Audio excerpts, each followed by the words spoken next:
إنما يخشى الله من عباده العلماء. وقال رسول الله صلى الله عليه وسلم اذكروا محاسن موتاكم صدق الله العظيم وصدق رسوله الكريم. Mengenang dan mengingat kembali akan kebaikan orang yang sudah mendahului kita menghadap kepada ilahi Rabbi, termasuk mengamalkan daripada hadisnya Nabi kita besar Muhammad sallallahu alaihi wa alihi wasallam, udhkuru mahasina mautakum. Artinya, ingatlah dan sebutlah kebaikan orang yang telah mati mendahului kamu. Apakan lagi menyebut riwayat hidup atau manaqib seorang ulama, seorang aulia, yang tentunya akan menjadikan suatu pelajaran bagi orang yang mendengar dan membacanya, untuk dapat mengikuti jejak langkah mereka tersebut, sehingga pada gilirannya nanti diharapkan akan terbit ulama-ulama sebagai generasi penerus mereka itu. Amin amin ya rabbal alamin. Adalah Al-Alim Al-Fadil Al-Haji Ismail bin Abdullah, adalah seorang ulama yang gigih berjuang mengembani tugas meneruskan daripada menyebarkan daripada dakwahnya Rasulullah sallallahu alaihi wasallam, serta membina dan membimbing umat pada jalan Allah, serta mendidik generasi penerus pembela dakwahnya Rasulullah sallallahu alaihi wasallam. Beliau Tuan Guru Syekh Haji Ismail bin Abdullah Al-Banjari dilahirkan pada sekitar tahun 1887 Masehi di desa Penjaratan Palehari. Semasa hidupnya Al-Alim Al-Fadil Al-Haji Ismail adalah seorang yang mempunyai himmah yang kuat dalam menuntut ilmu dan mengamalkannya serta mengajarkannya. Bukan hanya di Bati-Bati saja ia mengajarkan, tetapi ke berbagai tempat dan pelosok kampung. Dan adalah Al-Alim Al-Fadil Al-Haji Ismail seorang ulama yang mempunyai pengetahuan yang dalam dan luas, dan di dalam mengajar mempunyai metode yang baik. Apa saja yang ia ajarkan dengan mudah dapat diterima dan dipahami oleh murid-muridnya, baik yang tua ataupun yang muda. Keberadaan Al-Alim Al-Fadil Al-Haji Ismail di kalangan masyarakat menjadi pembimbing jiwa dan raga zahir dan batin, dan ia pun merupakan ulama yang disegani sekaligus disayangi dan dihormati. Apapun permasalahan baik keduniaan atau akhirat, ia pun selalu dipintai pendapatnya. Arahan dan petunjuk selalu diharapkan bagi murid-murid dan orang yang pernah dekat dengannya. Betul-betul sangat terasa keberkatannya. Masyarakat pada umumnya memanggil kepada beliau dengan sebutan Kaituan. Ada lagi yang menyebut dengan sebutan Datu Ismail.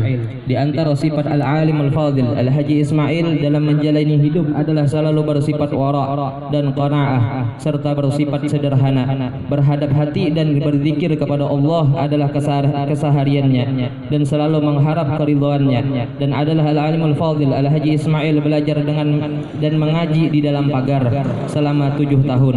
Kemudian beliau pergi menuju tanah suci Makkah Al-Mukarramah dan bermukim di Makkah Al-Mukarramah selama 10 tahun untuk menimba ilmu dengan ulama-ulama besar di tanah haram Makkah Al-Mukarramah. Di antara guru-guru beliau selama belajar di dalam pagar adalah Al-Alimul Alamah Syekh Al-Haji Ismail Khatib bin Al-Alimul Alamah Syekh Qadi Haji Ibrahim bin Al-Haj Muhammad Saleh bin Al-Alimul Alamah Khalifah Haji Zainuddin bin Syekh Muhammad Arsyad Al-Banjari. Jadi Syekh Haji Ismail Khatib ini adalah kai daripada guru Banjar Indah. Ujar kita ini guru Banjar Indah, Guru Syaifuddin Zuhri. Guru Syaifuddin Zuhri bin Abdurrahman bin Ismail Khatib di dalam pagar. Dan di antara guru beliau lagi adalah Al-Alimul Alamah Qadi Haji Muhammad Thaha. Dan ada yang menyebutkan bahwasanya beliau termasuk daripada murid Datu Kashful Anwar. Dengan guru inilah beliau banyak mendapat bimbingan dan pelajaran dan menjadi khadam. Dengan guru tadi yang di dalam pagar tadi, beliau banyak mendapat pelajaran dan bimbingan, dan beliau langsung khidmah kepada mereka. Majelis haul yang berbahagia. Dan selama Al-Alim Al-Fadil Syekh Haji Ismail mukim di Makkah Al-Mukarramah, beliau belajar dengan Al-Alimul Alamah Al-Arif Billah Syekh Sayyid Umar Al-Maki. Setelah sekian lama bermukim di Makkah, ia pun kembali ke kampung halaman, dan setibanya di kampung halaman ia pun mendapat sambutan yang hangat dari masyarakat kampung Bati-Bati dan sekitarnya. Setelah beliau berada di kampung Bati-Bati, banyak yang meminta kepada beliau untuk mengadakan pengajian, maka permintaan masyarakat itu ia kabulkan.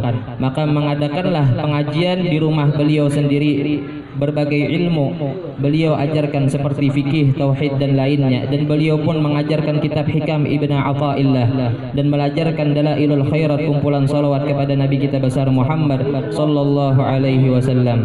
Maka banyaklah orang yang belajar kepada beliau.